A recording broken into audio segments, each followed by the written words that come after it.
This is Screendivers. In this episode, we are discussing 1992 sequel to 1989's Batman, directed by Tim Burton. We are talking about the immortal, the amazing Batman Returns, a Christmas movie. How are you, Ricky? Hello, I am doing okay, and I promise I won't scream in joy or at bad opinions. How are you, Steve? This was your pick, buddy. This is my pick, and I'm doing well. It's Christmas! Excellent. So, as already mentioned, this movie is directed by Tim Burton. The screenplay is by Daniel Waters, and we have a lot to say about this man who's a pervert. Produced by Dennis Dinovi, very famous producer in the 90s, and starring Micheal Keaton, Danny DeVito, Michelle Pfeiffer, Christopher Walken, Pat Hingle, Michael Clarke, and the list goes on and on and on and on. It features the music by legendary Danny Elfman, and there's a couple of tracks by Susie and the Banshees as well in this. Produced by and distributed by Warner Brothers, who are very protective of this IP. And this movie has a running time that paces furiously of 126 minutes. It was made for reportedly anything between 50 and 80 million. Apparently, Warner Brothers is not very happy in releasing the information regarding their budgets.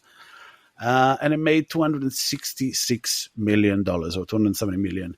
However, with the adjustment of inflation, this movie, because I read this on Reddit somewhere, made the equivalent of $740 million by modern standards. So it was a success, but also it wasn't. And that's what we are going to discuss today. We've just got to say that this was nominated for 2 Oscars, 2 wins, 29 nominations. Amazing. Wow. Amazing. We'll talk about that. Ricky, Hello, what darling. is this movie about? This movie is the sequel to the Batman 89 film, so we've already had a bit of an establishment of Gotham and the Wayne Manor and how Bruce Wayne and the Batman coexist as one character, or do they? And this movie is the bringing forward of Penguin, not his real origin story, but him appearing in Gotham, but the origin story of Catwoman, which is slightly better than the origin story of Catwoman that we got in the 2000s. Just saying. Oh my god! Yes, is better than that, mate. Yeah.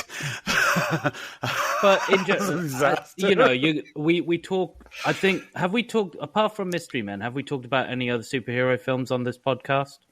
No, I don't think so. We've mentioned them, but we've not talked about them. And so I will flippantly say that this is a superhero. This is an archetype of the superhero film that we know and love, introducing villains, introducing their character backgrounds, and then the superhero dealing with them.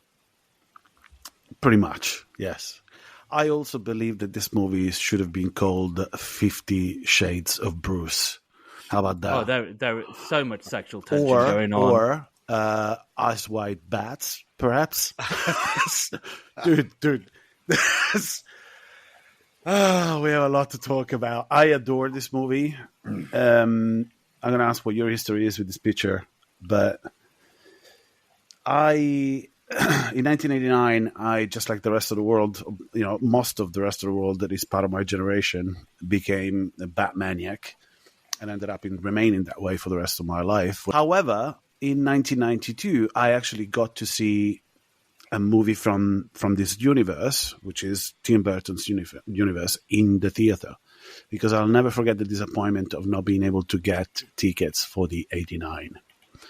My stepfather tried to take me to see it, and it just wasn't possible because the line was going around 4 blocks. It was Christmas. It was impossible. So when I turned 15, I got to see this in a theater, and I adored it. However, this movie sparked so much controversy in the United States. I think I sent you guys a clip of how it's ruined the children. Warner Brothers was in a bad habit. This still happens in the industry, I assume, but they're much more careful because just the way things are written and made is much more algorithmic, I think. Yeah. So there's much more damage control. But this was an agent with, they were still doing deals, behind closed doors about millions of dollars with companies like McDonald's or, large franchises or Kenner to sell toys or whatever the fuck. And in this case, they missold what this movie was to McDonald's, who went all out, man. McDonald's at one point changed the name to promote this movie and what they were doing with it. Changed the name of their retail outlets, the shops to Gotham something, right? It's a Gotham Burger or some shit. Gotham Burger. Mm-hmm. Yeah. And they started putting like toys related to this movie in Happy Meal. This movie is not for children, dude. It is not for kids. And on this viewing, which by the way, I watch this movie possibly twice a year, every year. And the more I watch it, the more I pick up on stuff that I didn't pick up on before. It's lewd. It's so lewd. Oh, shit. I'll start by quoting Penguin when Catwoman Oh, my God. Goes to visit him in his lair. She's on the bed. And he goes, what are you talking about? He goes, I'm talking about Batman. He's the fly on the ointment. And Danny DeVito, a.k.a. Frank Reynolds, because basically, if you're an Always Sunny in Philadelphia fan, you know that he's doing the Penguin. Danny DeVito's doing the Penguin in that show. And I actually realized that on this viewing. She goes, Batman's the fly in the ointment. And he goes, ointment? And he goes, scented or unscented?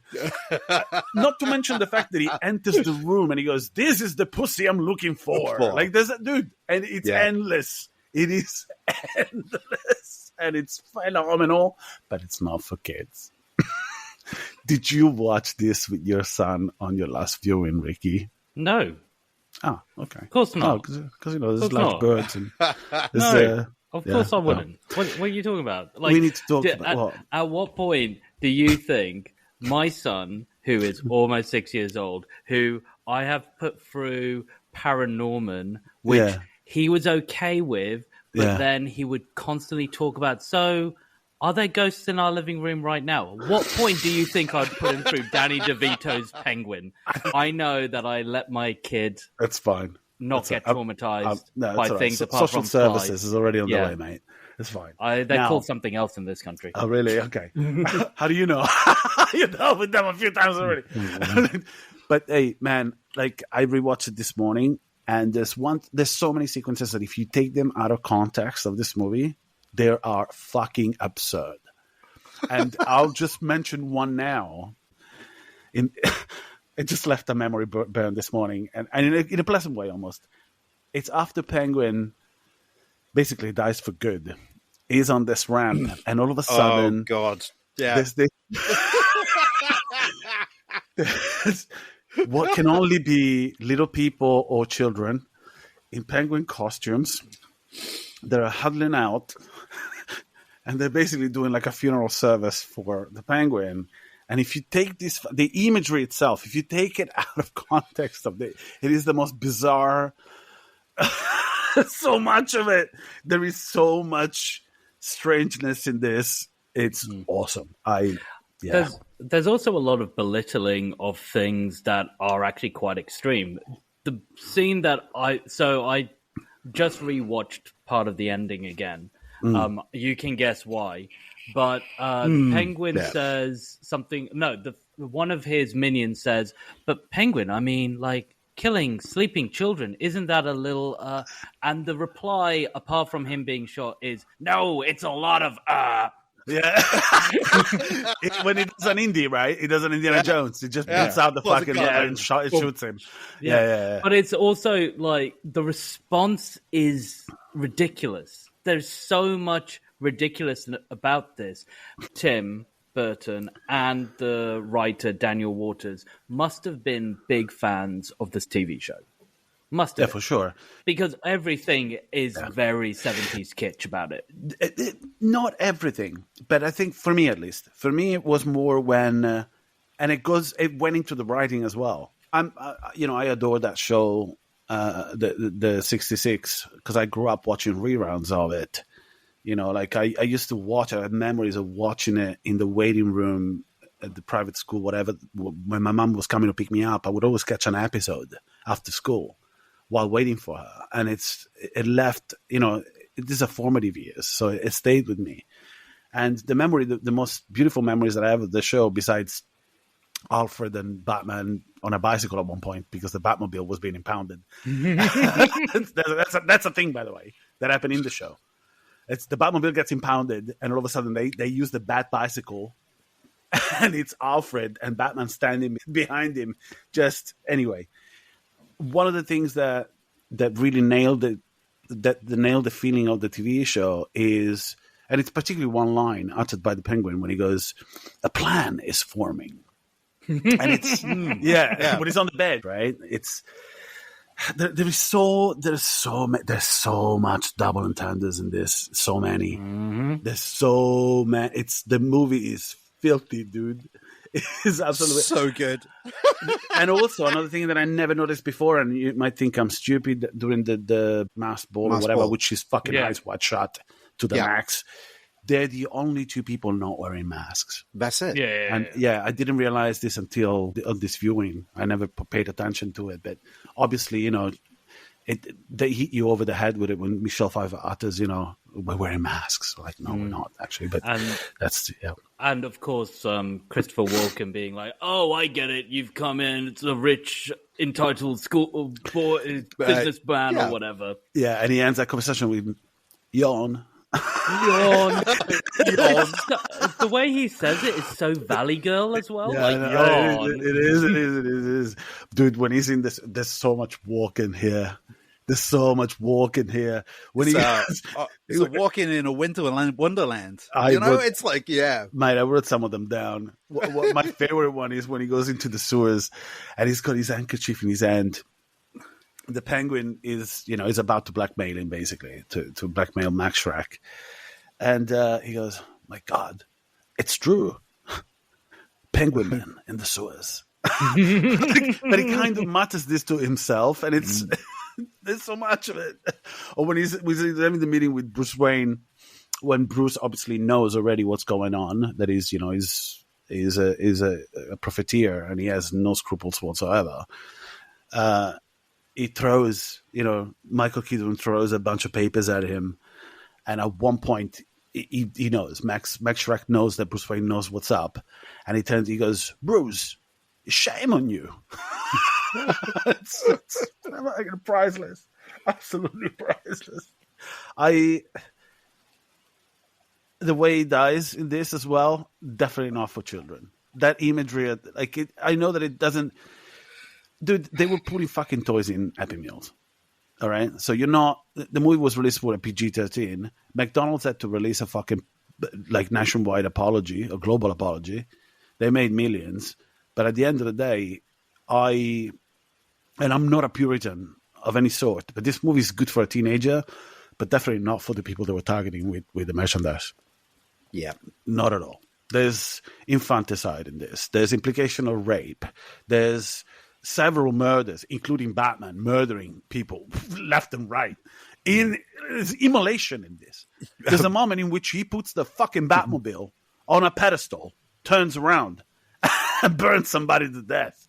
There's another one where he sticks fucking chunk of explosives on a guy. It's nothing short of him shooting bad guys with a gun.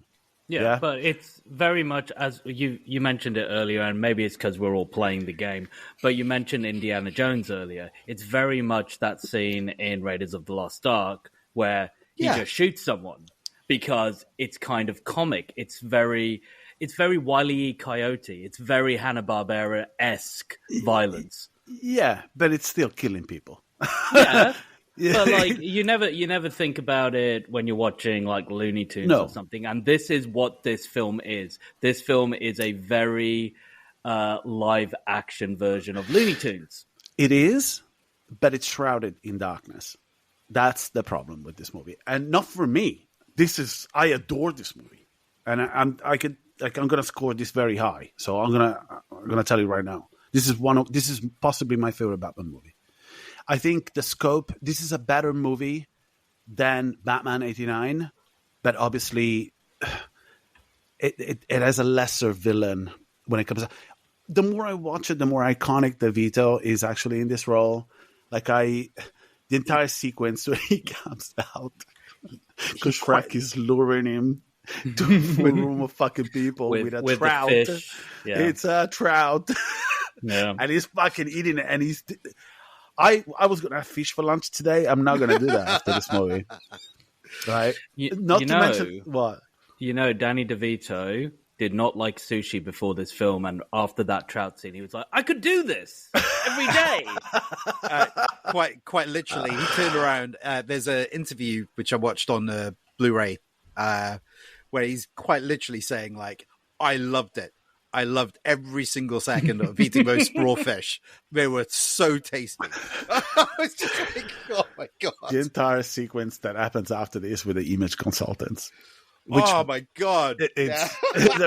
Was it Josh and Jan? Which, by the way, we've seen that guy. Josh is played by a character actor called Steve Whiting. You've seen his face before in 1,000 things. Yeah, but the other image consultant in that is, I've got a special place for her in my heart because first of all, she was part of a very good SNL lineup in the, I think, late 80s, early 90s. Oh yeah, but we know her because she played Vicky Dubček.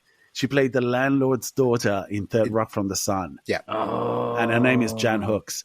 She appears for like just a little bit in this, but it's just the entire exchange. And then DeVito just bites this fucking guy's nose off. And then basically says, "I'd like to take her upstairs."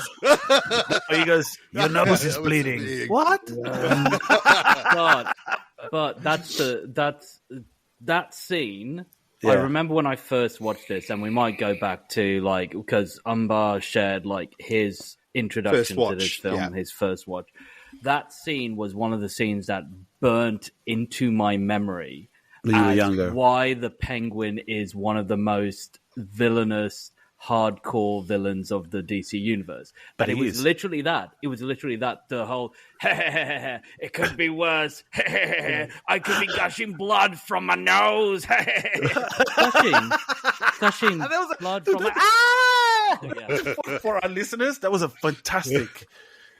You were born to play this. Right? I love Danny DeVito to bits in every film. And it's because of this film that I will, or any Danny DeVito film, no matter how schlocky it is, how not in my love of genres it is, I will go and watch it because I know what an amazing actor he is. Well, he's not just an amazing actor, he's a very talented writer, he's a very talented producer. A movie that is reviled by a lot of people I adore. And it's, I'm probably the only one, but it's A War of the Roses with Kathleen Turner. And in fact, at some point, we'll need to cover it. It's basically a very mean-spirited, dark comedy about the deconstruction of a marriage. Mm-hmm. But it's written, I think it's written by him, it's directed by him. Or the stuff that is done with Billy Crystal. But until this viewing, I never realized how much of the Penguin, like I said earlier, he brings to Frank Reynolds, which is the role that an entire generation. It's a new generation. It's millennial Seinfeld, so it is in the zeitgeist because of that. And I like the show as well, obviously, but until this viewing, I never realized how much Frank Reynolds. Whenever Frank gets disgusting, it's the Penguin. Mm-hmm. Maybe to some people it's. If he hadn't had that moment where he ate that fish while being presented to a whole group of people, we probably wouldn't have Frank Reynolds as we know him now. No, we probably wouldn't. Well, Max, like Christopher Walken again. Are we referring to him as a Walken or Max? What are we doing? I'm Walken. We're gonna do. He's walking. He's walking. I'm walking here. I'm walking here. He goes, yes. Adulation is across the bear. that sounds more like Alec Baldwin than, but it's a subtle, is the pacing in which he talks. It's subtle, but when it comes out in this, it's really, really funny. And even his son is such a fucking cheap douche. Who the fuck is that guy? Is that guy like a football player or something? I know his name. Is it Andrew Baranowski or whatever? But what is he? He must have been a football player at some point, right? Maybe, but he definitely just got picked for the role because he was. He was Zangief. He was Zangief in Street Fighter. Yes, I can see it now. Yeah. Right. He was also Hudson Hawk. He was Hudson Hawk. He was Butterfingers. Butterfingers. In Hudson Hawk. Yeah. And he was Leatherface in the Texas Chainsaw Massacre, the 2003 one. Yeah, the beginning. Yeah. Wow. Oh, mate, he's one of those guys which I think he started his career, as you said, doing American football because actually it looks like that bodybuilder. He was a former bodybuilder before being an actor. But he looks so fucking uncomfortable. Yeah, and because he's 6'5", he gets picked for these roles all the time. Yeah. And that's the type of body frame where you look fucking ridiculous in a suit. No matter what.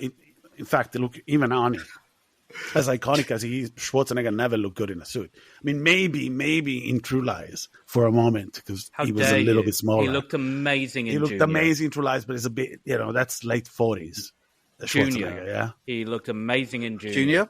Yeah, he doesn't look amazing in a fucking suit, dude. What are you talking about? But anyway, we were talking about iconic character actors in this. Just going to say this. In a 10-minute mark, in Max Schreck's office, there's a picture of Max Schreck and Arnie. What? Yeah! Jesus Christ, Steve, calm down. Okay. Because we're on the Arnie subject. You know what? We'll put it in the show notes. How about that? We'll put it in the show notes. There's no fucking show notes. There's never been any show notes. No. We were talking about iconic character actors in this, and there's one guy, every time I see him, I'm not, a huge Ghost fan, but I remember him from that as well. Vincent Schiavelli. Ricky, there's no video element to whoever's listening to us this, and I know you're nodding at me. It's better that you go, yes, so people can hear you. Oh, sorry. Oh, yes, of course, Vincent Schiavelli. Ghost and Tomorrow Never Dies, yes. What? No, I remember him from, this is the organ grinder. He's also the guy that is driving the train during the kidnapping baby sequence. Yeah. What he looks like. He's got a particular face. Like, I remember him as one of the ghosts in Ghost.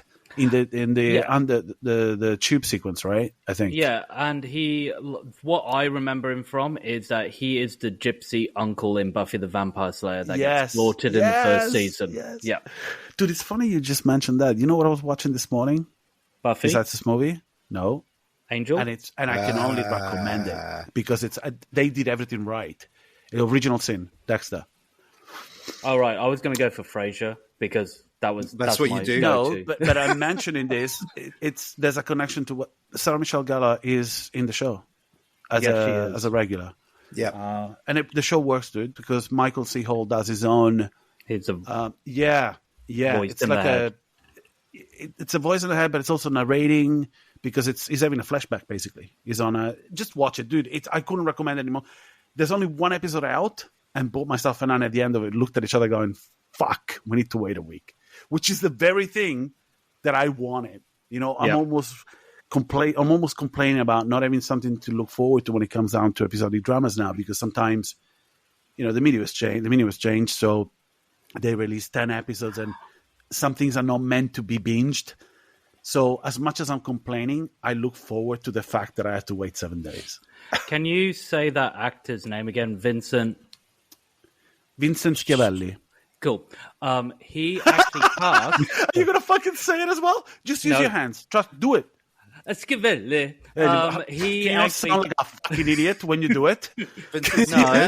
No, I have to. We're not saving the pain, Oh, hey, Luigi! No, you can't say Luigi. No, not anymore. Great, thanks for that. There you thanks go. for McDonald's. all the memes. McDonald's. Fucking We've mentioned McDonald's. Right, let's hashtag all of those on our YouTube so that people actually start consuming our content more regularly. But he passed. Luigi Mangione, McDonald's, hit CEO, subscribe. Like, subscribe, hit that bell. Smash that bell. That 26 years old, abs, so, money. Schiavelli, he passed Boxing Day 2005. So again, timing and No. all that stuff. Yes, Timing. 2005 he passed Boxing Day. So we're releasing this quite Timing. close. That's Yes, fucking 19 timing. years ago. Yeah, around Boxing Day. Yeah. So, but, It's a while ago. Timing with what? Sorry, with Christmas? Yeah. Okay. No, You okay, see? it's a good Do connection. you see? Do you see? The fucking headline is actor Vincent Schiavelli died on Boxing Day in 2005, Five. you said? Yeah. Okay, so how is that topical right now? Tell me. Because we keep releasing 'cause episodes close to whatever. So there's updates. Yes. Yeah. Okay. Oh my god! You just released on social media how we released an episode close to Madchin Emmek's birthday, and now I'm just saying to the death birthday of Schiavelli. Actually, about the match and Amick thing, that blew my mind because again, it's another coincidence. We've done it again. What's happening? We've done it again without meaning to. Yeah. Right? No effort was placed into we- doing it, and yet we've done it again. Yeah. I suggest a moment of silence for actor Vincent Schiavelli, who died 19 years ago on Boxing Day. But can you mention to me another movie that you remember him from? Because this guy has a very particular face. He was also in One Flew Over the Cuckoo's Nest. He was one Yep. of the... No! Yeah, he was one of the patients. The mental patients. Okay, I'm going to blow your fucking mind. And I'm here just we going to go, say, here we go. I'm just going to He's gonna say blow one it. other movie, Adventures of Buckaroo Banzai, mate. Oh, really? Okay. That's good. That's good. Okay, That's blow good. our minds. Okay, you ready? Okay. The acrobat with the fucking baby sequence when Oswald is addressing the crowd and the mayor's a baby's being stolen. Okay, that's Mac's dad in Always Sunny in Philadelphia. Oh. It's the same actor. It makes perfect sense why he's in that show because he's probably friends with DeVito. Yeah. And they brought him in. Yeah. Because Yeah. DeVito's a producer of that, right? When I saw him, I remember that I read the factoid somewhere, and I thought, holy shit, yeah, he was on this. And yeah, it's Mac's dad. I'm just going to... For all you know, that baby is Mac. So I'm going to point out one other character actor who shows up, and this is his first role, which is Doug Jones. Doug Jones. As a Vin Clown. And it's his first role in cinema. Wow. Okay. Yeah. Okay. Yeah. Doug Jones from the Del Toro stuff, right? Yeah. And Hocus Pocus and any other form things. where he has to Yeah. put on full-on body makeup. Yep. Yep. Man, Michael Gogh playing Alfred in this reminded me that he actually deserves more respect for this. It's a good Alfred. Yeah. And I think even the way Keaton handles him in this, it's not as cruel and callous as every other actor that has played Bruce Wayne. Because I still look, as a Batman fan as well, even in the comics, sorry, man, I can't stand by it. The guy fucking raced Bruce. Yeah. And he still has to wear the fucking little butler attire and make his meals and everything. Like, come on, man. Like, get a grip. The guy raised you. You know what I mean? It's demented. What? No. Keep going. No, it's just the premise of Batman gets... The older I get, the more the entire rhetoric about this guy has enough money to eradicate the social divide that would cause crime in a city. And yet he decides to fucking not get over his parents, still be... Dude, this movie starts. Whenever the bat signal hits the sky at the beginning of this, he is brooding. Yeah. In his mansion. Bruce, yeah. He's just waiting. He's just waiting, sitting there, waiting. Nothing else to do. No one to love. No sports car to ride around. No lobster to be enjoyed. Just sit on the fucking couch and wait in the dark. Because mommy and daddy fucking died a long, long time ago. And no amount of money, love, or the potential of travel and a lavish lifestyle could ever fulfill that gaping hole in your life. Unless you get to fight a half man, half sewer man called Oswald Cobblepot. So you're basically saying this was the beginning of emo culture. Well, I'm not saying that, but it revived. This is a Tim Burton movie at the end of the day, dude. Yeah. And it's like all of the extras from this, they might as well be fucking people you meet at Slimelight, which is, for people that don't know, Slimelight is an iconic venue. Any goth club in your town, the freaks in this are the people you would chat with having a smoke at 3 a.m. All right, in the smoking section.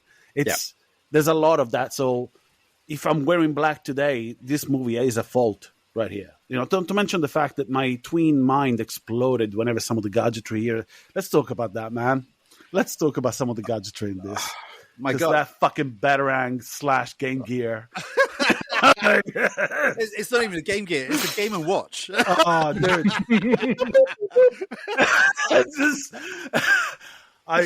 Fuck. Even when he goes like, do you guys want to take the lead on this and talk about some of the gadgetry? Well, I had a question, but yeah, go for it, Steve. You spout. No, I wanted to actually go back to the fact that when we get when was our first induction to this movie? Because we tried to jump in after you, and you just I'm rolled sorry. with it. Yeah, well, that's what I do, right? That's what I do. I'm gonna mute my mic. All right, you go first. What's your history with this movie, Steve? I think Ricky should go first because he tried to actually go for this first. No. You go. You go. No. I think Ricky should go. No, but you go. Yeah, but we're all being too polite. I think Steve. Do you want me to go again? Should I go again? No. You know what, Steve? You go. You go, okay. Steve. No, you go, Steve. Okay, Ricky, are you sure you don't want to go though? Hey, look, I've got a Playmobil ghost. Oh, shit, I'm easily distracted. And easily amused. Okay, so my first introduction to Batman Returns was stealing a Catwoman poster from a bus stop. Are you fucking with me? No! Are you fucking with me? No! Are you fucking with us? No! I'm going to tell you something right now, man. I kid you not. You were a juvenile delinquent. No, you know what? I would then continue, right? I told you guys I wanted you to listen to the episode of an episode of our weekly called Movies with Bad Intentions. I don't know if I sent you the link, trying to incept the idea, and I said to you, wait a sec, I even said to you guys, don't listen to it, in the hope that you would do the opposite, because that's what you usually fucking do. No, I didn't. So, you did? No, I didn't. Oh, then you did. If you're telling me you didn't, you did. No, I haven't. You know what? I have not. You're a poster-stealing young juvenile delinquent. Yeah, I am. I will not listen to you. I did it with a KLF poster as well. Anyway, one of the factoids that George from our weekly talks about in that podcast, because he covers this movie as well, was how Warner Brothers had to blow up some of the budget because people kept stealing the fucking posters from this movie. And they had to put police in New York. Had to put police at bus stops. So you were fucking doing this in Wales, and that's why you don't have a fucking criminal record, man. Oh my God! It's because of you, Steve. It's because of you, you juvenile delinquent. Man, have you still got it? God, no! It went back inside. He ruined it. He put a hole through it, mate. Yeah, they're going those posters. Those posters, the original posters, are going for a fortune on eBay. I did the same for a KLF poster, White Room album. Okay, taken straight out of when did that bus come out? Stop. About 1991, 2. Oh, same year. So it was it was a thing you were doing in the early 90s. Yeah. Sounds familiar. Appetite for destruction, contempt for the size of fashion. Don't tell me. Naked sexual charisma. He was probably wearing a black trench coat as well. Definitely trench coat he is, because that's about Akira time. Oh, my God, you wear a black trench coat, leather trench coat, leather jacket or a leather trench coat. You would have had Steve at a bus stop going, psst, psst, hey, psst, psst, opening his trench coat, going, you want to buy a poster, dude? It's only got 2 hours in it. At the bus where he stole it. 15 minutes later. Okay, interesting factoid. Go on. So after stealing the poster, obviously that was a little while before the movie came out, but it was a fantastic image. I'm just going to say that because We all know my preclusions to that kind of dark side of a world. So What the fuck are you talking about?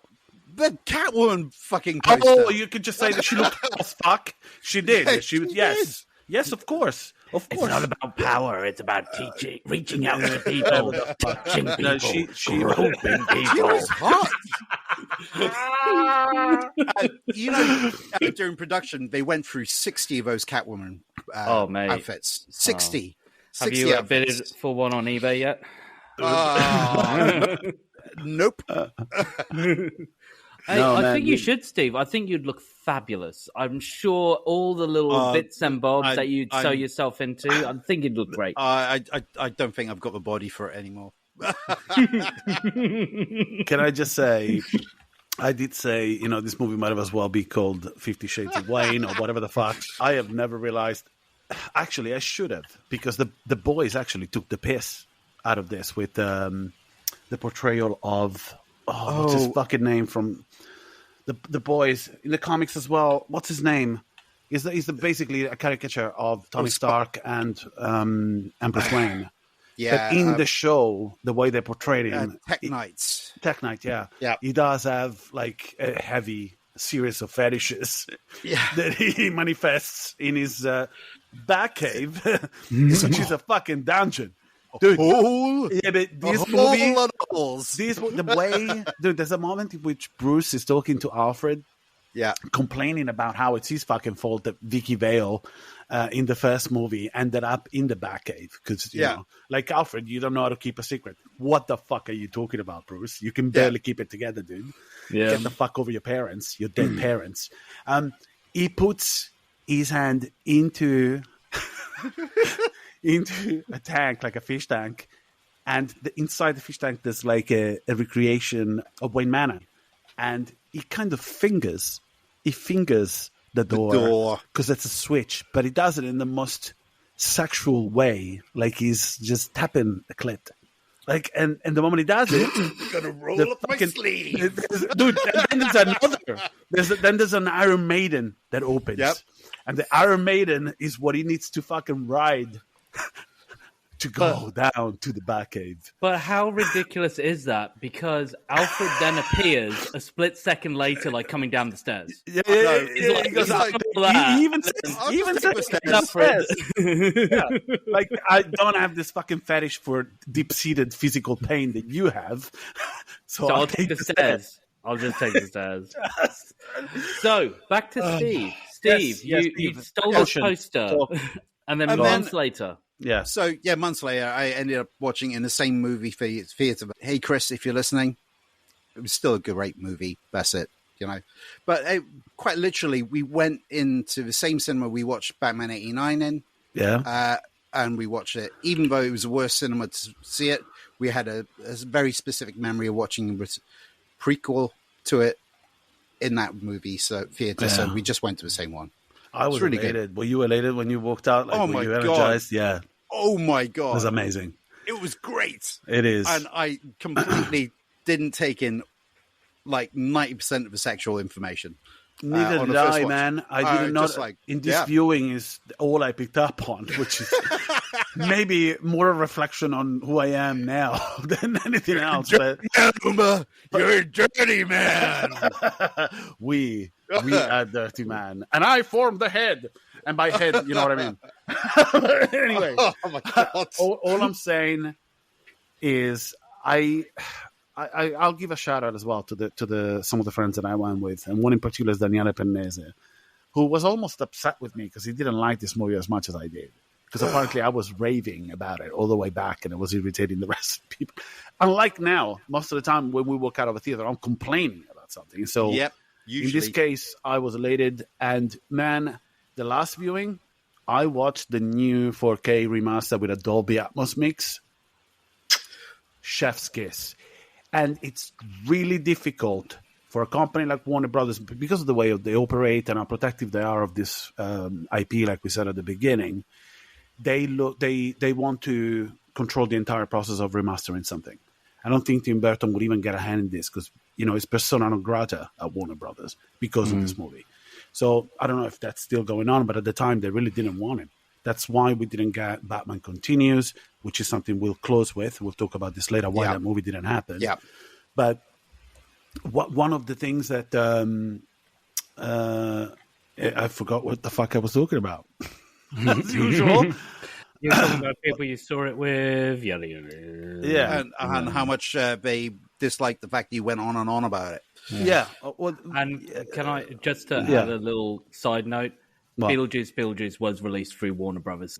But dude, just like Vincent Schiavelli's death, a long time has passed.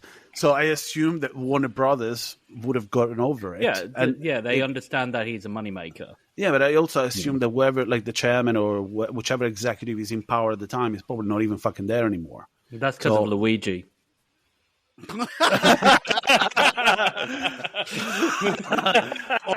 need a CEO serial killer, don't we? Or just the simple fact that the Schumacher movies sucked. Well, yeah, of course. Well, Yeah. So it's like, okay, we want you back. Really, really complained. Yeah. But look, I think it's time to pass it on to Ricky. Ricky, where were you the first time you watched this, and who were you with? I've got to say that like the first time I saw this was I was 9. I was at home. I recorded it off Sky Movies. I watched it there. So I actually watched it by myself.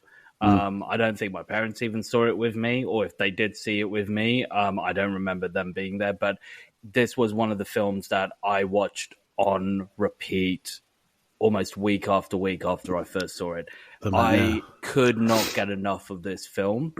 Again, me being 9 or 10 or whatever age I was, of course I didn't see all the underlining stuff. All I saw was the horror, the horrificness, Batman can be this dark.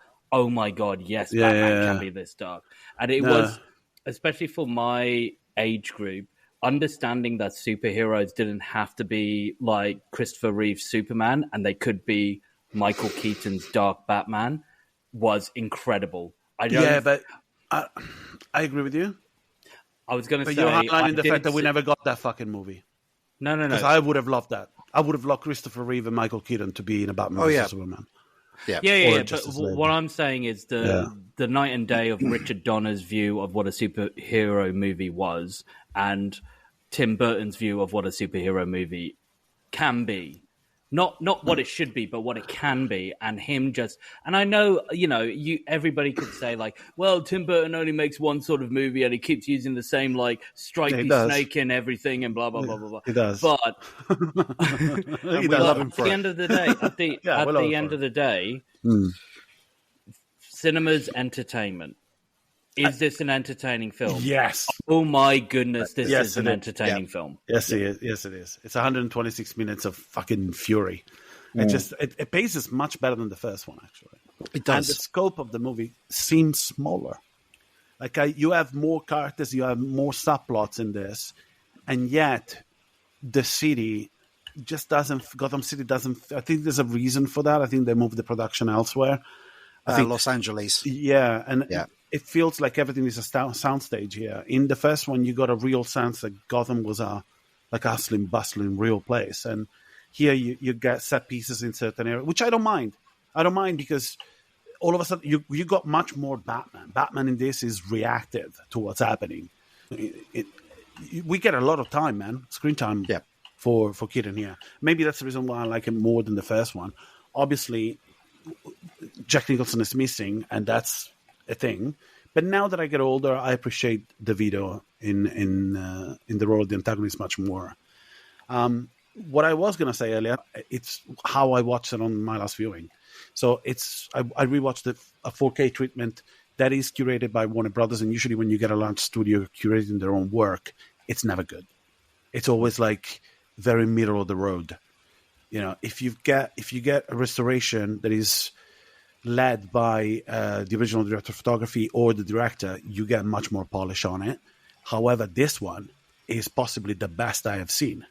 This movie came out 32 years ago. And it was shot on film. It was shot on Panaflex cameras. So there's grain, there's all of that. And this remaster is flawless. The audio, it's a Dolby Atmos 7.1 that I watched it on. Absolutely phenomenal. The sound separation is amazing, and this movie really benefits from this. So one of the things I'm going to just jump on top of you on this is because this is one of the original Dolby Digital releases on audio. This is one of the first. Yeah, it is. It is. But so, they doubled down by bringing an Atmos mix in it, and it's well made. It's really well made, and it's unusual, dude. It's unusual that something, like I said, by a large studio gets remastered to this level of quality.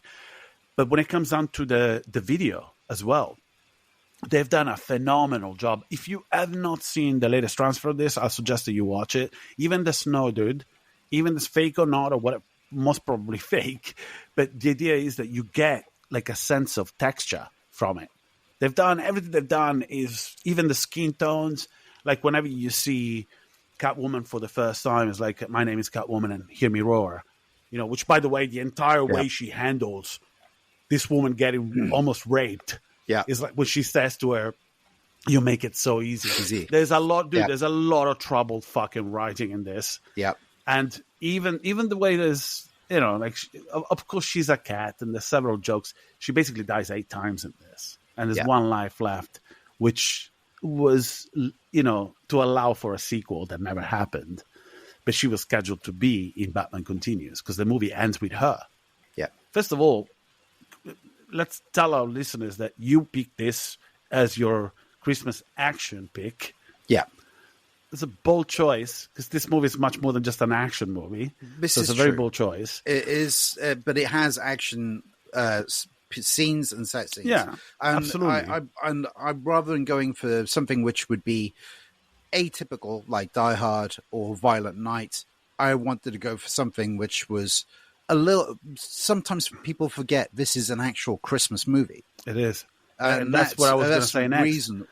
It starts with the lighting up of a Christmas tree. And it ends with Bruce Wayne saying to Albert, my God. I'm a Superman fan. Yeah. Albert. Alberto, bring me my costume. Alfred, he says to I'm going to cut that shit out, okay? Because that's embarrassing. No, I'm going to cut it out. So shut up. I'm going to pick it up from there. In fact, this movie also ends with Alfred.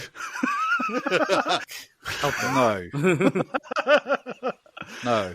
He says Merry Christmas to him. And then the next shot we get is the bat signal in the sky and Catwoman's head rearing into the frame. So there's a little bit of a thing about this because this was an extra shot which was cost an extra $1 million on top of the How many budget. tabs have you got open, Steve? No, this is your eyes dark and left and right. No, because I'm having 2 screens. My camera's fixed. How many tabs have you got across 2 screens? How many tabs open do you have across? One, which is your video in front of me. Yeah. On off to the right hand side, I've got 4 tabs. But I'm not looking at the tabs because I watched the director's commentary. I also went through the deleted scenes and everything else yesterday. Okay. So what were you saying? What is the thing about So the last scene was an extra cost of $1 million on top of the actual budget. For what? For filming the Catwoman sequence at the end. So, yeah, because the film had already wrapped. She wasn't even in the scene. That was a stunt woman in the costume. Oh, so it's a stand-in. Yep, a stand-in. And it was basically to reset the scene and redo it because there was another ending, which was reshot. And Warner Brothers distinctly went, we want Michelle Pfeiffer for a sequel. Yeah, we need to highlight the fact that she survived. It's a shame that movie never happened, man. Batman Continues. Oh, yeah. It was going to feature Robin Williams as the Riddler. Yeah. And the only thing that I have an issue with, because tonally it just doesn't, maybe it would have worked, although Tim Burton and Micheal Keaton, both of them, they didn't really want to have a Robin in the third feature. But and I agree. Yeah, they even cut the scenes from this one, Batman Returns. It was scripted. Okay, but in Continuous, they casted Wayans, one of the Wayans brothers, I think. And the only thing that I actually was all for, because it would have been fantastic, is to have the guy that played Harvey Dent in the first one. Yes. Is it Billy? So Star Wars fans will instantly know. Oh yeah, he's Billy he's D. Lando. Williams. He's Lando, yeah? Yeah. What's his Billy name? Billy D. Williams. Yeah. Yep. Billy D. Williams was meant to play Two-Face. Two-Face, and he would have done a phenomenal job. Would have done a very good job. Yeah. I mean, anything would have been better than the dissonance in like there's a problem with the chemistry between Tommy Lee Jones and Jim Carrey in that movie because they hated each other. You know that, They right? absolutely hated each Tommy other. Lee Jones said to Jim Carrey on set at one point after shoving him against the wall. He said, "I will not sanction your buffoonery." To Jim Carrey, and Jim Carrey's going around telling the story, and I believe it. Oh yeah, Because 100%. he's fucking so over the top in that movie and he likes to stay in character. It would have been exhausting to do anything with him on like 16 hours a day on a 3-month shoot or whatever. And Tommy Lee Jones not necessarily doesn't come across as the cheeriest guy in the universe. You know what I mean? He always looks described. After seeing that documentary on Man on the Moon, about the making of the Man on the Moon, I wouldn't be able to stand 5 minutes. just 5 minutes with, I've got to stay being Andy Kaufman for this whole movie to a point that every single other actor does not matter on this set. No, thanks, Jim. Not to take anything away from him, like he's a great actor, but yeah. I certainly do not idolize him as much as I did whenever I saw Ace Ventura for the first time. A movie that aged terribly, by the way. I'm sorry. No, he's come out of retirement to do Sonic 3. Yeah. What the I'm hell? actually okay with the Sonic films, so we know you are. yeah, I'm completely fine with the Sonic films. Whatever it takes gets Ash to the cinema just to sit down for like an hour 40 minutes without him getting up. It's like, oh wow, that's amazing, good. So the reality is that most people, I think, and include ourselves as well, until you think about it, don't realize that these people had so much fame and fortune in their time. This is a different, and they were also blessed with a world without the internet. So whatever shred of privacy you got back then really made it all work. Really helped. Yeah. So at the same time, they had a lavish lifestyle. There wasn't just a personal choice because you live in the world. You need to adjust to the pace and the spending that goes with it. And I think at the end of the day, I think Jim Carrey came out of retirement because he has to pay for his lifestyle. He had things that, you adjust to a certain speed, and whenever your income drops, perhaps you'll get a call from your accountant when they go, man, you need to get your shit together here. And if you didn't invest correctly, you need to go back to work. So, and he's not the only one. Also, I don't think that the paychecks that go around today are as big as they used to be, man. Not, especially when we look at the paycheck for Micheal Keaton in this, which was $10 million. And Michelle Pfeiffer got $3 $3 million, yeah. Which I was read that. one, because the original actress who was going to play Catwoman was only actually gauged to get $1 million. Michelle Pfeiffer managed to get an extra $2 million out of it. I get it. The movie's called Batman. It's not called Catwoman. So, that's it. But at the same time, yes, like she was top billing. Yes, so she should have been paid at least $5, let's say. Like it's this is the last vestige. Not the last vestige, actually, because it's still ongoing. But this is a very misogynistic movie. If I would have to look at it from, and I don't want to do that. I don't want to bring it into the real world because it doesn't belong there. No. But you cannot walk away from some of the writing here.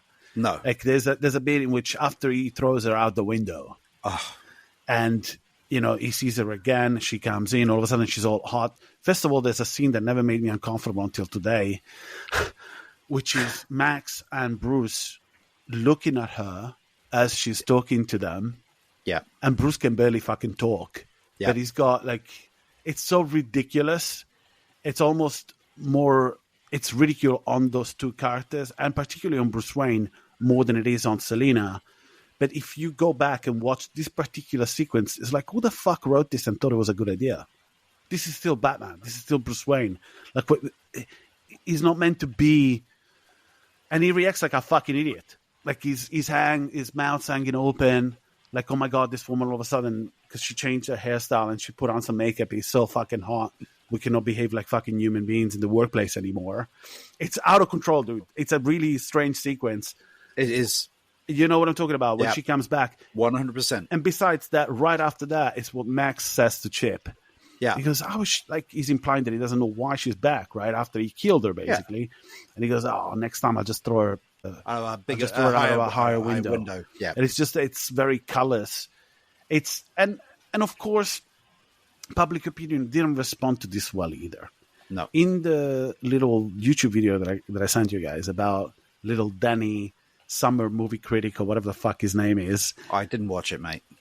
Okay, sorry. Well, if anyone listening to this can go on YouTube, type in kid reaction 1990 Batman Returns. There was an 8-minute, or at least the video on YouTube is an 8-minute expose, like a special that went on TV with a bunch of... So it was basically the uproar.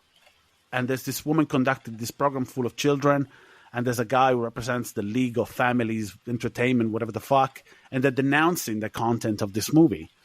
And in order to have it on equal grounds, they get a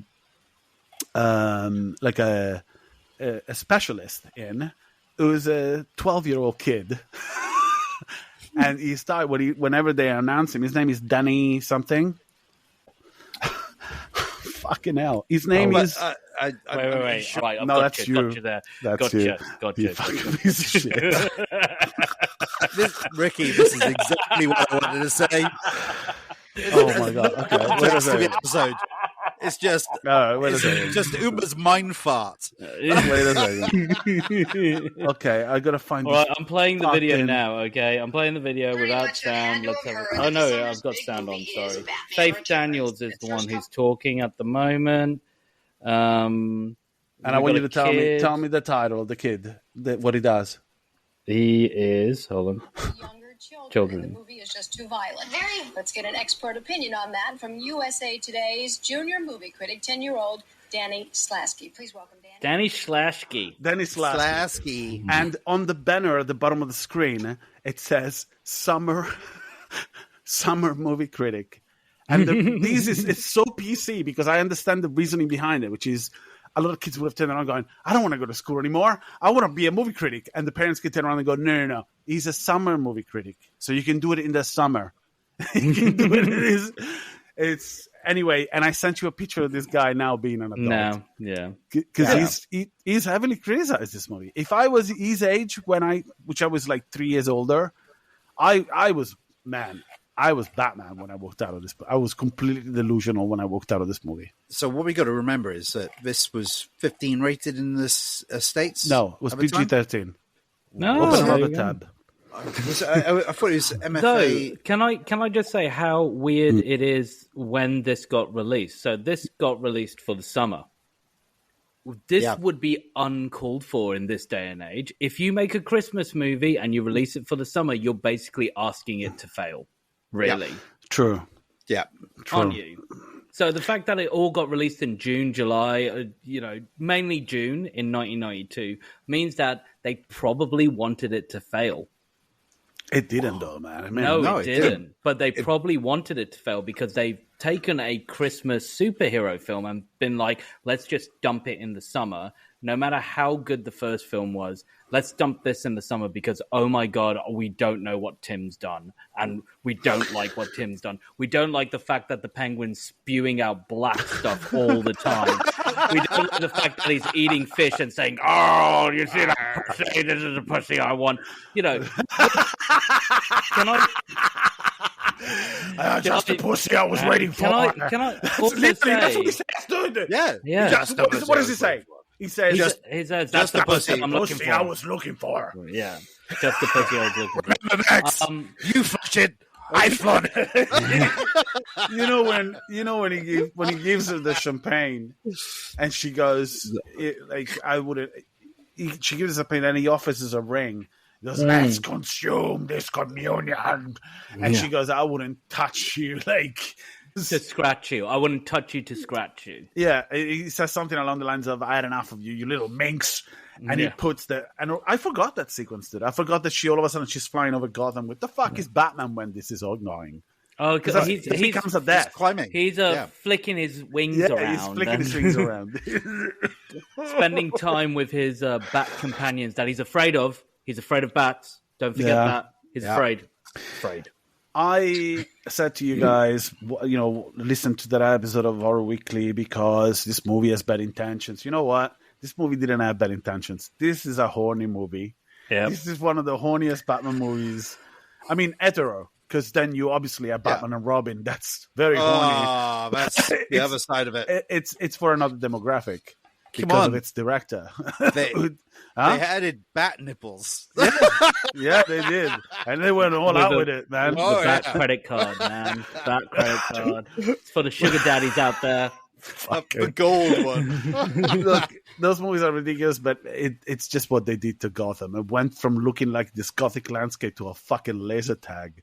It's all fucking neon and like it's There's massive.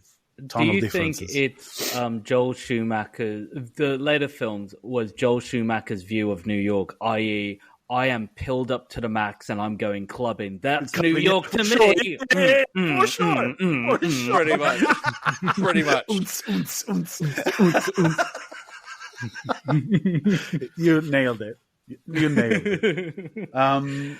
Can I mention a very, very one of the main features of this movie that makes it superb? No matter what, I've counted 20 user reviews on IMDb. That are we going to start doing this? Are you going to start reading the reviews now? I wanted to. But it gave me a little. Are you enjoying the reviews that Ricky is doing now? I'm enjoying them. But what are we calling this segment? Oh, the review segment. What you think and we don't. How about that? Okay. I like it. One of my top 10 worst movies I've ever paid to watch. Flickr 16. Thank you. I like that voice. So don't take this as a critic because it's not. I'm not criticizing you. I want you to keep doing it. But you are putting one actor in this role every time. And you know very well who that actor is. Oh, yeah. Do the voice again. It's Spader. So Spader. It's James Spader. This is the James Spader. What's the segment called? What you think, but we don't. Bitch. Okay, go again. Read it again, please. Too boring. Thank you, Critics Voice video, July 20th, 2021. Too boring, too slow, too long, too goth, and too Tim Burton. Thank you so much for your opinion. That was a 1 out of 10. Here's another 1 out of 10. What happened? That was from 80s Junkie, March 23rd, 2014. So a more recent one. I like this one. Goodness me, it's Christopher Walken. Oh my goodness, it's Christopher Walken as Shrek. Goodness me, we must all respect this movie now. Goodness me, I cannot believe Walken is in this. Golly gosh, goodness me. Even though this movie is dull as dishwater, at least we have Christopher Walken as Shrek. Fuck this, don't read anymore. Don't read any of them. So that was pathetic cinema. Lovely. I actually really enjoyed that. Like visually, that is actually quite a good comedic username. But you know what? It doesn't work when you're saying it. We'll put it in the show notes. We'll put it in the show notes. No, we don't. And then the final one that I hated the most was pretty typical for cringe Burton. Good one. Back up. 5362. Oh wow. Hey. That one was from November 11th, 2022. So, again, this segment has been what you think, but we don't. Can you select the year in the drop-down for the reviews? No, as I'm reading it, right on the bottom, can you look for reviews from 2005, please? 2005, okay. Yeah, 2008, right. 2000. No, review 2005. Date. It needs to be 2005. 2005, okay. The year we lost actor Vincent Schiavelli. So I want to know if someone has pointed this out. While I'm looking this up, I was actually going to bring up the point of the... I've got one from 2005. What is it? From December 26, 2005. Close to when we lost. Yeah. No! Are you kidding me? Yeah, that's the date when we lost him. Yep. Here's the connection you wanted, Ricky. Go ahead, read it. Is it from Vincent Schiavelli? Did he die as he was writing the review for his own movie? This is actually from Boba Fett's 1138. Great. Oh, Yeah. But on the December 26, 2005. 2 George Lucas references, by the way, yeah? Yeah. In that fucking... Yeah. Yeah, okay. Go on. And it just says 7 out of 10. Great entertainment. Batman Returns is very entertaining as a movie and is professionally made with some big hit talents, both in front and behind the cameras. And that's it? That's it. Oh no, it goes on and on. It goes on. No mention of Vincent's... Are you for real that it's from December 26th? Yep. December 26th. Yep. That's the day we lost Vincent Scavelli. I know. And he's not even mentioned in this review. He's not even mentioned this. Man. Nope. Fucking callous, man. Yeah. It's terrible. Fucking Callous Man 1138. Callous Man 1138. I'm gonna make a profile. Callous Man 1138. So what I was going to start talking about was about the makeup. So the makeup was done by Stan Winston, and if you don't know Stan Winston has a school, and of course here it comes from me. The person who was part of the Stan Winston school, who then also worked on Jurassic Park, was Adam Jones, the guitarist of Tool. Boom! So there's a Tool reference in this movie. Okay. Boom! Man, what can we do? What can Not we do? a lot. Just can't really do a lot. We'll just have to live with it. Yeah. Every single time. Yeah. I'm going to leave this minute of silence in after this. No, you fucking won't. No. Come on. It's all right. You're a heartless man, Umba. I didn't know about your poster stealing skills, man. I'm going to ask you to fucking steal a poster at some point. And you can't say no. Okay, right? are we done with any factoids and any? There's a lot. There's a lot of There's factoids. so many. It's so many. And it's the most chaotic review we've done to date, probably, which is big statements, bold statement. But this is too good of a movie. Yeah. It's too good of a movie to discuss in depth because I assume that everyone has seen this. I'm not going to make a breakdown of Batman Returns, and neither are you, right? No. Here's my factoid. So Daniel Waters, who got bought in, who wrote Heathers, he got bought in because Sam Hamm, who sounds like a Dr. Zeus character, Sam Hamm, who originally did the draft, actually made a really bad script that Tim Burton didn't like, which was called Penguin, which basically had Penguin and Catwoman looking for hidden treasures as part of the vault really thing. Holy shit! Okay, Yep. Yeah. And also introduced Robin. Yeah. Okay. So Daniel Waters, who is of Heathers fame, he wrote that. He got brought in to kind of punch up a better storyline about political intrigue. The political intrigue in this film is very appropriate to this time and climate that we are recording this. There is a lot of stuff said by this mayoral representation that, guess what, people would vote for now. You were making a comparison to Trump right now. I know you didn't want to mention the president of the free world. No, because what I was mentioning was the fact that all of the things that they were saying about Penguin and what he is allowed and not allowed to say, is really kind of funny to what's happening today. No, but it's kind of funny because what they're telling the Penguin that he can't get away with, and even the voice recording that gets them to like throw half of a fruit market at him. I said to him, where the fuck did they get the vegetables? Yeah, it's probably like tomato throwing. Half of a fruit market suddenly appears and is like goes like nobody has any of those vegetables or anything. There's in the always previous a shot. guy. There's always Although a guy. I bet you we can make a bunch of money. This should be like a business.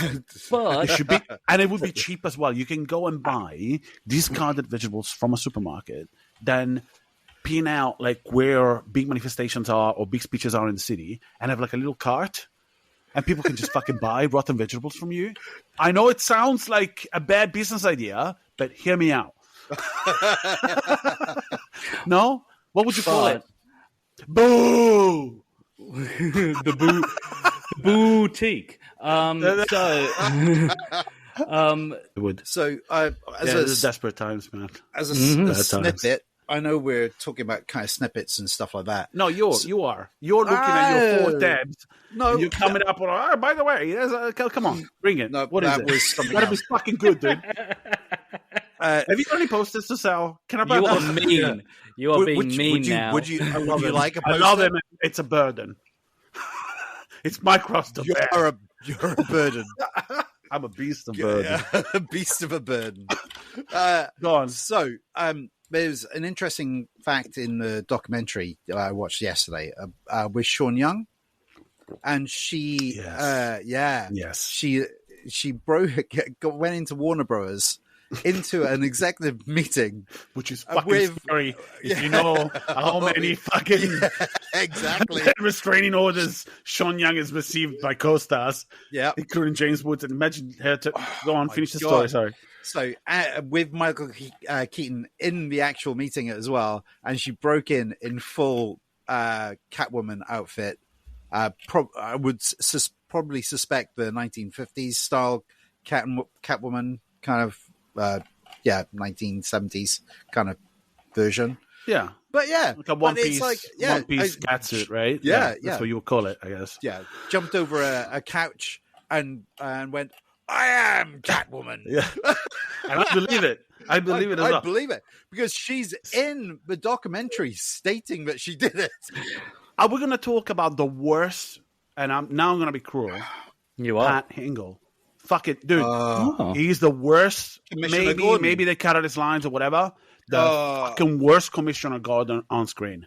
I love him. No, man. In this one, he's fucking. He's nowhere in this one, but he is though. He is, and the lines that he has, he reads them like absolute dog shit. He's holding like some. I think the Batarang, the Game Gear / Batarang. Yeah. Because we didn't talk about the little doggy. The little doggy grabbing it.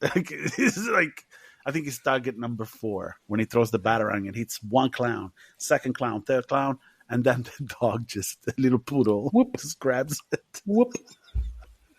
Which, by the way, how Batman gets framed. Again, there is so much murder in this, mate. Oh, yeah. So much murder from all sides. It Well, wasn't at least like... a broken back. She definitely got a broken back from that fall. No, she's dead. No, she's dead. She died. The newspaper dead. States she's because I thought about it as well. Because she falls on a gift like no, you're dead. If you fucking guaranteed that she's dead. You're dead. Yeah, and in an unceremonious manner because you died on top of a really goofy looking gift. That was Christy Conaway. Yeah, Ice Princess. Yes. Good looking woman. Very good looking woman. Female actor. I have to be careful what I say right now because you do. She was in Time Cop, dude. Yeah. Oh, Time Cop was the best. That's a movie we need to cover. I love Time No, Cop. we don't. It was so bad. I've seen it recently as well. Time Cop. Even when I saw it as a young teenager, I knew it was bad, but I was man, I've got to watch this again. She wasn't in Time Cop. She was in Time Cop, the TV show. Oh, yeah. Oh, It's a TV series? Yeah, it was a TV series. Yeah. Oh, my God. It looks fucking terrible. I want to watch it. So, Time Cop, I just got to say, Mate, I've got the same tab open. Yeah. Another movie based off a comic book. Is it? Yeah. No. Yeah, it is. No. Can I 100%. Can I? Yeah, can you smash that notification button already, Steve? You've said 100% about 12 times in the past 10 minutes. Can we just smash that button, please? Can I just, guys? Can I ask you to open the IMDb for the Time Cop? And I'm saying this to the viewers, to our viewers. What the fuck am I talking about? I'm not even drunk. I've been drinking water, man. To our listeners as well, do what we're about to do now collectively. Mm-hmm. Go open your browser, go to IMDb, type in Time Cop and look for the TV show that ran between 1997 and 1998, which we stumble upon now. So you guys are doing this? Yeah. I'm doing it. And go to the cast. The in TV the cast, series. I spotted one of my favorite fucking character actors that plays an Don asshole. Stark? Who's Kurt Oh, Fuller. my God. Oh, Kurt Fuller. Jeez. Look at who he is. When you see his face, you know he is. Yeah, I know this guy exactly plays the who he is. douche like nobody else. Dr. He's usually like a hotel manager or like, you know what I'm talking about? Or an executive. Yeah. Oh, And the other one is Don Stark, who plays Donna's father in the 70 Show. Yeah. Who else is in there? But I was going to say... Oh, my God. Melora Hardin. I don't know who Isn't she she is. in The Office? Laura Hardy. Yes. She's in The Office. She's in Monk. She Yep. played Michael she's Scott's in Monk. wife at some Yeah. point. She- She gets yeah. married to Michael. Yeah. Yeah. She's great, and she plays Monk's dead wife. Whenever you see the Photo. Yes. yes, great character actor. Who else is in it? Oh, now I want to watch Stunt Cop. Now, yeah. can we get back Ron to Livingston. Can Ron we Livingston get is back in this. to Yep. Pat Hingle, which is what we started to talk about? I don't want the to talk worst about him commission. because you're going to defend. You're going to make a case for him. No. Okay, I'm just go. going to say that he's in one of the best visual medias ever in one episode of Dawson's Creek, just as of the Oh mechanic. my We're fucking! going back to that, motherfucker. You go back to that, man. You gone back to that shit. I did not know about this fucking show, mate. Let's Oh just my say God, every what? movie we are going to cover is going to connect to one of my waste of time teenage dramas. Okay, let's just Well, get that that's out true. of order. How many seasons are there of Dawson's Creek? 7. Okay, I'm not testing you. I'm not testing your fucking knowledge of what. No, but That was I'll very treat quick. it like a test. That was Every very time quick, you yeah, bring it okay. up, I'll treat it like a test. That sounded more like a demented Mario Kart. Actually, well done. Sorry, I didn't mean to, man.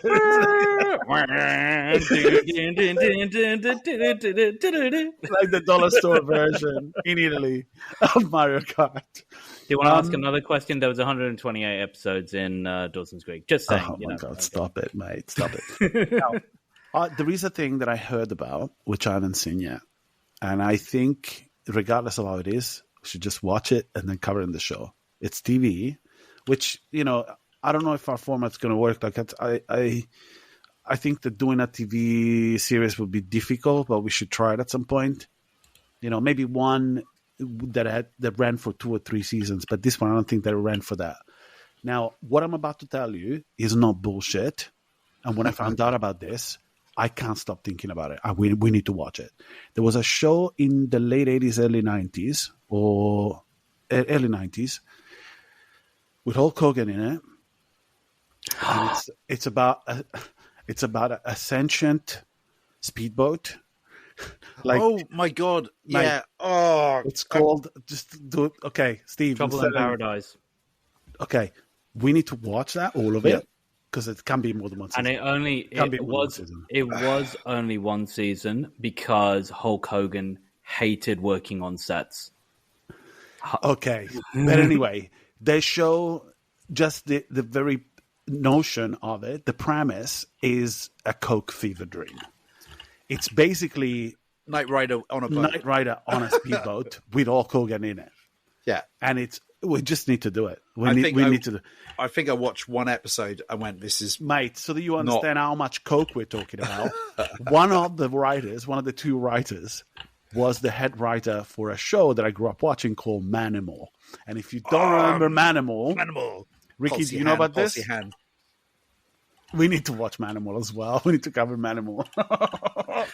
But apparently, this show is reviled because they reused the storylines from with the same premise from Manimal and brought it onto the show. And it's the same writer.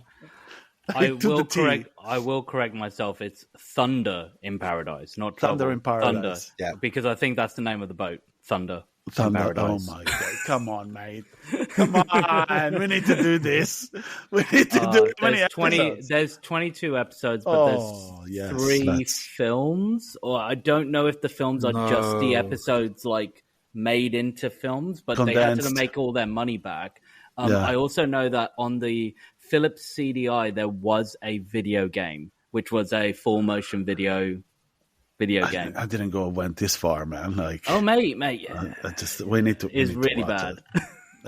Have you seen it? I've played the video game. Basically, Okay, I played the video game for about 20 minutes, and I was like, "Oh my God, this is horrible." Watch it. Really look, there's stuff. It's a reaction of same concept over and over again. Chris Lemon is in it, but I've got a feeling Chris Lemon was basically put in it because Michael Biehn wouldn't be in it. What are we talking about? Thunder in Paradise. Yeah, because I think they approached Michael Biehn, and Michael Biehn was like, "Hell no." It seems like it's a mishmash of like a mixture between Riptide. I don't know if you remember Riptide. I can remember Riptide. Yeah, I loved Riptide actually. Riptide, dude. Reruns of Riptide, Simon and Simon, The A-Team. These were all like Magnum PI, obviously. Like these were all shows that I would watch. And Wonder Woman, Greatest American Hero. I would fucking stay home sick because I was like 80 years old or whatever, and like I don't want to go to school. I'm sick, and I would watch these shows, like reruns of these shows, including some Aussie shows, Australian shows like Skippy. Skippy Bush Kangaroo. Yeah, and there was another one that was it with a dolphin? Yeah, Flipper. Was that the one with the dolphin? Yeah, Flipper. Yeah. TV was great when we grew up, dude. It was. If you were a kid, it was amazing. It was amazing. Let's try and get you back. Always got some side boob as well. Yeah. There was always side boob in the shows, man. Let's Batman try and Returns. get back to Batman Did you know Returns. when I said side boob, I actually grabbed my own fucking Yes, side you boob? did, because you enjoy your own side boob. That is a narcissist. Well, I didn't know I did until now, because now it's more prominent than it used to be.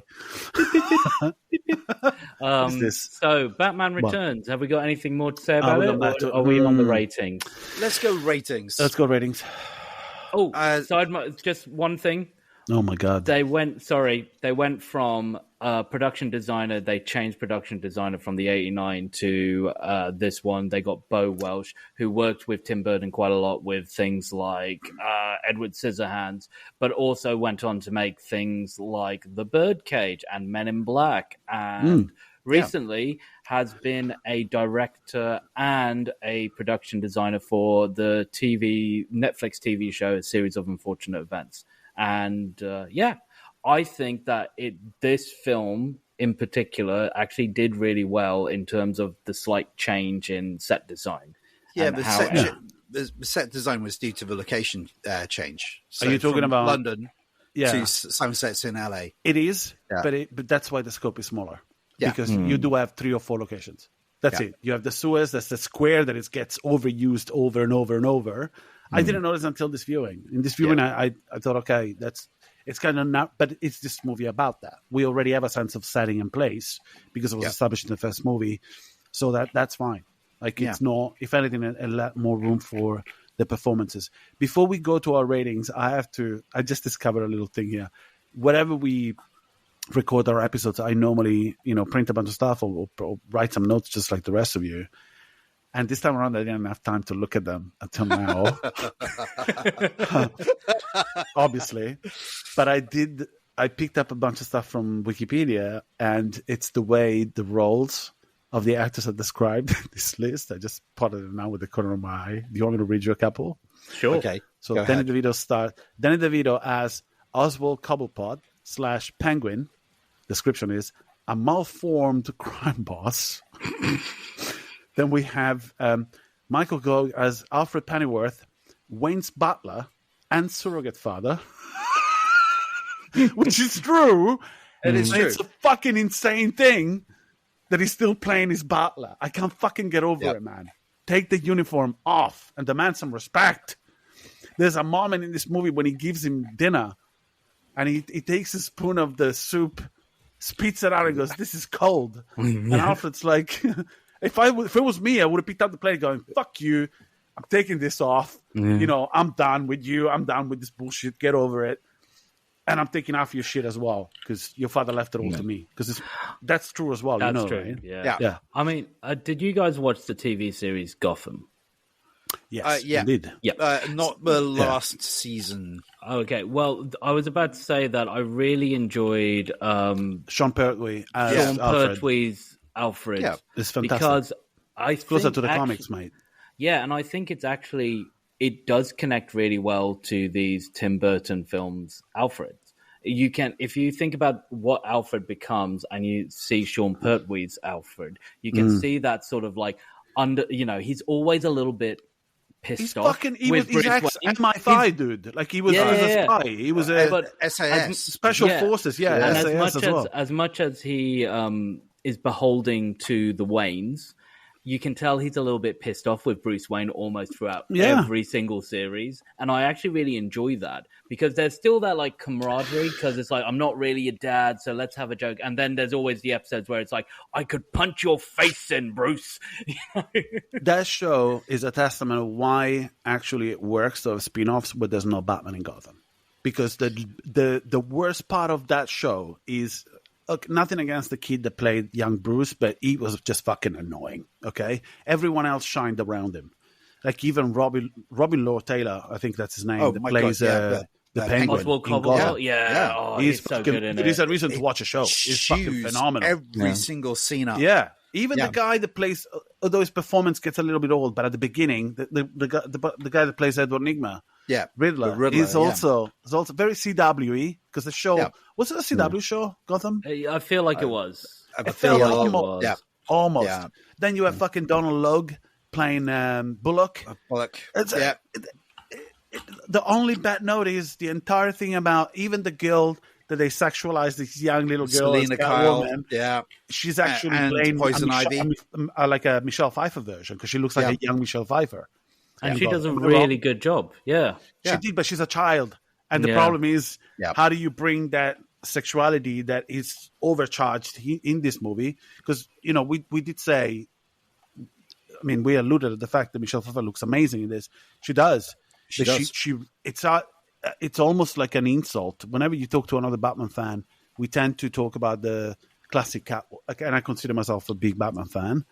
We you know, like, whenever there's a ranking on Catwoman performances, I always put really high, and I'm always at odds with people, but Eartha Kitt.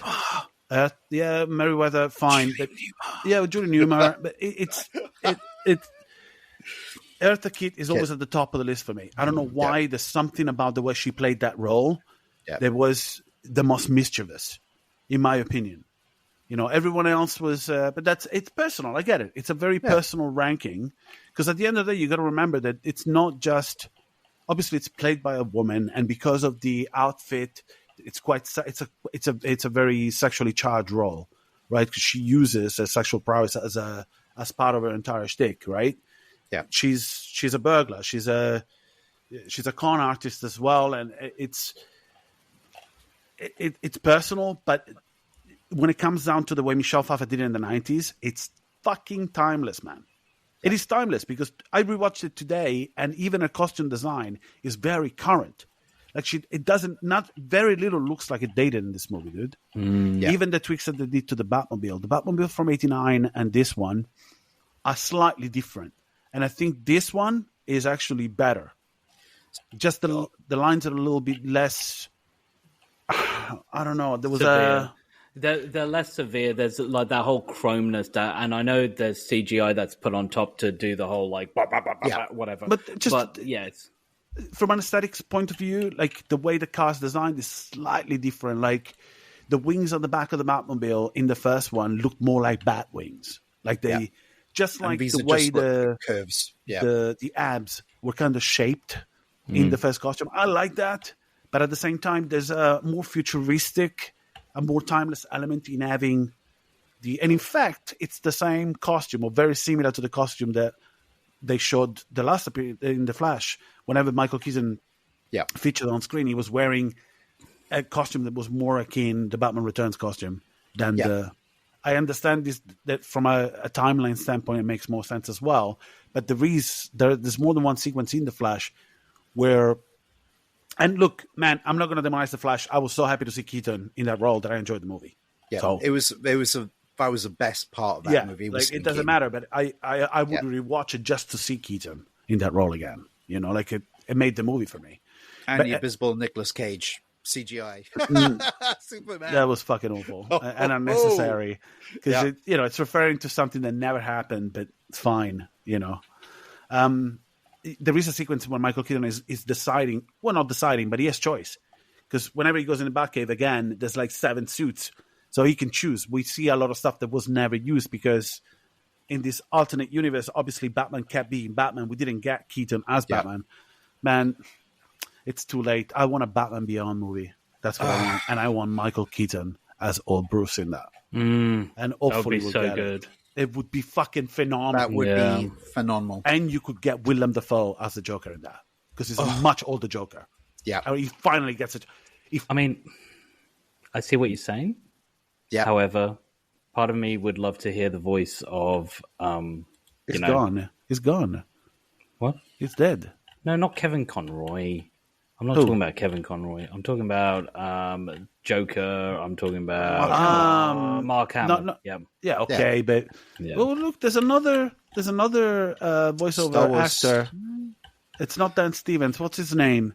He's the guy that voiced Indy in the Golden Circle in the latest Indiana Jones, which, by the way, is phenomenal. It's fantastic. What's his name? From oh my god, Last of Us. And not just Last of Us, but Troy Baker. Troy Baker. Yeah. He's voiced a bunch of characters in the Batman mythos as well. I think he did Joker. Troy Baker, or did he do Batman? No, or did he do both? He's done. Anyway. For me, because of the Batman Arkham games, just like to have Mark Hamill's voice being the Joker again, yes, please. The original animated series, just to have, and again in Batman Beyond the movie, like that having he's amazing. He's amazing, and his performance actually varies a little in tone purposely from the animated series to Arkham. It is phenomenal in that, man. Like, did you watch The Killing Joke? It's my favorite. Well, it's my favorite graphic novel, so I own it in several, and I've seen the It's all right. It's all right. Yeah, but forgetting all the additions that they put around it, having Mark Hamill do the Joker again in that. Like I could rewatch that segment, that last 40-minute segment, over and over again. Yeah. Do you know that in the speaking of good actors that are doing voiceover work that people may have missed? Another one of my favorite character, Batman arcs, is Year One and Hush. There's what else they adapted? The Long Halloween. On one of them, Bryan Cranston voiced Gordon. Yeah. Oh, both good. And it's a good performance. I think it's Year One. Is it? I think it's Year One. Yeah. It's worth it's a good animated saga. Like it's good animation, and it's touching. The source material is so iconic that you can easily fuck it up. I think one of the best, by the way, of these adaptations is Under the Red Hood. Under the Red Hood, if you've not seen it and you're a Batman fan, I suggest you watch it. It's very, very good. It surprised me. And if you're a Killing Joke fan, it's essential viewing. Really. Yeah. Let's talk about ratings. Let's talk about how I feel about this movie. Let's do it. Steve, you picked this. You go first. Okay. So I'm going to go and say this for me is an 8, solid 8. I would even go as far as a 9. Is it an 8? Is it a 9? What the fuck is it, Steve? So on this rewatch, I basically knocked it down to an 8. Why? I love this movie, but I feel like it's definitely it hasn't aged. It still works. I just feel it's above average. It's not a classic. It's like the fuck is it, Steve? I'm gonna say it's an 8. It's a solid 8, purely on the basis I think it lacks some of the definitions that we'd expect from Gotham. Itself. Yeah. So I think the story arcs, there's 2 separate story arcs technically, which are running through this with the Selina Kyle Max one, as well as the Penguin and his kind of situation. Batman is just Batman, but this is it. He comes in to serve a purpose, and it's done well. I just feel like it doesn't have the scope of Batman 89. Okay.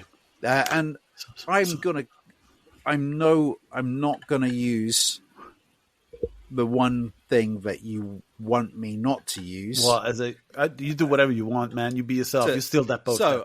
You steal that poster, Steve. Yeah. So I'm gonna rate it a solid 8 Catwoman posters that I stole. This is why it's an 8, because he was like, how many did I steal? Did I steal 9 or 8 posters? Oh, I stole 8 posters. I'm telling you, dude. That movie fucking bombed in Wales. Wherever the fuck you went to see, nobody in town knew that this movie was playing Swansea. There were no posters, everything was taken by one man. Not. I did not steal the Penguin posters, and I did not steal the Batman posters. I only stole... Hey, we didn't talk about that. Did you? There's references, man. There's nods to the 1966 in this. When he comes down, they do the big reveal, and then he bites. Yeah. It's the press room or whatever the fuck you want to call it, because they're launching the campaign for him to become mayor. And on the posters, it's a typical Penguin.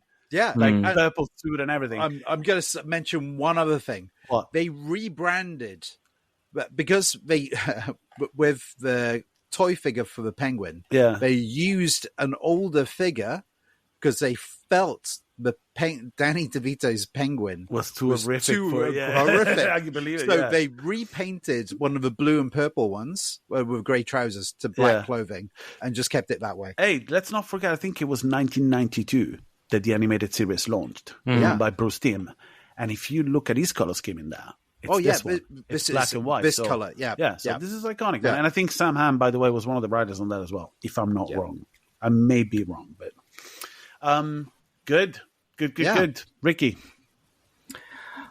I was going to come to this conversation, and you know I have all over the shop, and I was going to talk to you guys about whether we should actually be doing films that are our nostalgia love. Like this film's in one of my top 50s, but every time I watch a film that's in one of my top 50s with a critical eye, you say top 50s. Top 50s, elbow past the borderline. Oh my god, dude! Show me that you love me, and we'll be alone together. All right, we're gonna get top 50. So this is in one of my top 50 movies of all time. And I'm just finding it hard that when we do it with a critical eye, I start picking up on stuff that I used to not care about and things like that. Again, I want to see, now that you've talked about the 4K release, I want to see the 4K release because there's a few shots on my Blu-ray copy that look like garbage now on my screen. Mm-hmm. So one of them is Batman's fallen off the cliff and Catwoman's got him by the whip. And the not the cliff, he's on the rooftops. The rooftop fight. And the background is it's a merge of a plate behind Bruce, and the way they shot Micheal Keaton's out of focus on my screen. I had the same issue on my version. Which again, I want to see the 4K version because if they've cleaned that up, then fine, they've cleaned it up. But anyway, my point is that. Moving forward, should we be doing some of our favorite films? Because looking at stuff with a critical eye makes me go, which way do I go? Do I go technical or do I go nostalgia feel? And if I went nostalgia feel, this is an easy 8.5. Easy 8.5. Okay. 8.5. Noses gushing with blood. Good. That's very, very good. But I'm more concerned with the fact that you revealed to me that doing movies that we like will eventually bring disappointment into your life. So I will relegate our choices and options whenever we decide what we're going to do to exclusively doing movies we like. So I can bring more disappointment into your life. Do you understand? Do you understand why you're here? I get it. Okay. You've got that fascism bloodline within you. I get it. Yeah, absolutely. Subscribe. Smash that bell. Smash that bell. Okay, it's my turn, I guess. There is one thing that bothered me, and no amount of fucking 4K restoration is gonna unspotted it. Because I started early watching this morning. I got up at 5 a.m., made myself a pot of coffee, and put this on. We were meant to watch it last night with Steve. I called him. I said, man, I'm too tired after work. let's just watch it individually in the morning and then we'll talk about it. And I spotted, as a Batman fan, this was like, the fuck. And again, it puts Anne in this role, which is amazing in my life, as someone that with huge amount of nonchalance will point out something so fucking obvious that I didn't realize before. Even something I watched close to 50 times. I've seen this movie. We all seen this movie several times, right? Throughout our life. In the final confrontation with Michelle Pfeiffer in the sewers, it's not a confrontation, but he's trying to bring her back from the brink. You know, he turns around to Max Schreck and he goes, "You're going to jail." Yeah. And then he turns around to her and he goes, you know, because he's in love with her. He's in fucking love with her. He's demented. He's demented. He's the most, like, master of self-sabotage, this man is. Two halves, same coin. Okay, you sounded like Steven Seagal, dude. Oh, God. It's a very large Batman suit. Anyway, he goes. At least I'm on a chair. He goes, after 5 minutes of bullshit, he goes to Michelle Pfeiffer, decides to say, "Go and just come with me," and all of that shit. And then he rips his mask off, and before he does, Anne points it out, and before she could say it, I go, "Holy shit, he's not wearing makeup." Anyway, he fucking rips the mask off, and there's no makeup under his fucking. He's got no eyeliner, no normally there's black around, but it's so prominent, and you'll see it as he's still wearing the mask. Obviously, it needs to happen this way because he would have looked stupid. He would have looked like a panda for the whole thing. It would have looked like Sad Panda at the end. Like, I never noticed it before. I noticed it on this viewing, and it bothered me quite a bit. Yeah, it bothered me quite a bit. I also never noticed how the taser, whenever she's holding it in a particular way, is basically Batman's head. Yeah. Like if you look at the top of the taser that she picks up at the beginning of the movie, whenever she gets attacked by the clown, she picks up the taser because you think you'll never see that fucking taser again. You do see it at the end. It's how she kills Shrek. She puts the taser into his mouth and then kisses the taser. It's the most fucking elaborate fetishistic way to kill somebody. Power cable. Yeah. And I was going to say that that's not the only case, because earlier on, when you see the penguin's lair, you see the cable she finally holds onto, like sparking away right in the corner. This movie has a lot going for it. It's extremely entertaining. That's I guess it's impossible. Those reviews that you read earlier, those people are fucking idiots. I hope their lives are as miserable as they're more miserable than they are. Okay. I wish them the worst because this movie is super entertaining. It's not for children, but who gives a shit? It definitely has endless appeal.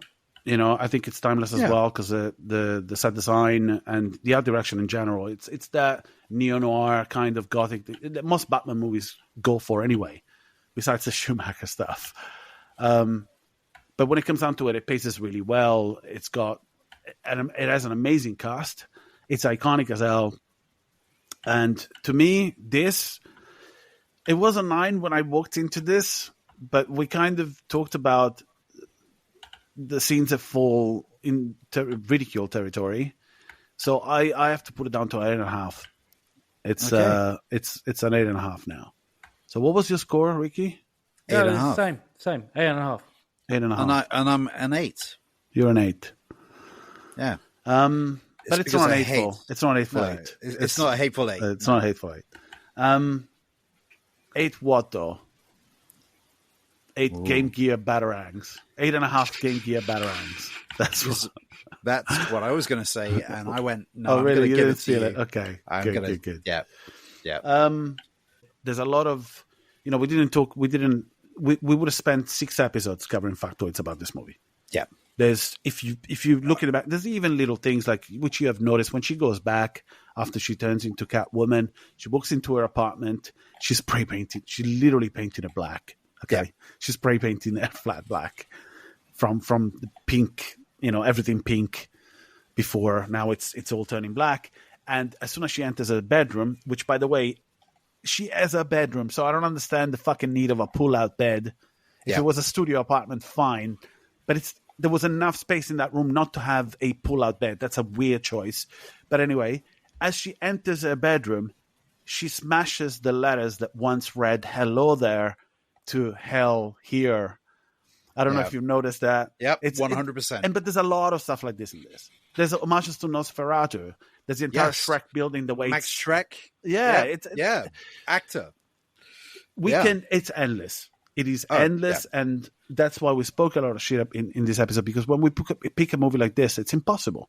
No, it's impossible to. People can go on IMDb and fucking look for their own notes. Yeah, you know, I didn't want to sift through the 22 pages I printed out today. There's 22 pages of factoids in front of me. I'm not going to go through them. I'm not doing that. So it's an 8.5. I enjoyed it, and I will rewatch it again in 6 months. And my next viewing will probably be in the summer, and it won't piss me off. But we definitely should do a viewing on the 26th of December. Just for respect. You say it. I should pay respect to Vincent Schiavelli. Schiavelli. Okay. Schiavelli. Holy shit! It'll be next year. Next year it'll be the 20th anniversary. Okay. It makes more sense next year, does it? Okay. Next Boxing Day. Next Boxing Day, we all sit down in our separate places. Yeah. Or me around your house, Umba. Yeah. And every time he comes on screen, we'll all say Schiavelli. And on that note, this was Umba.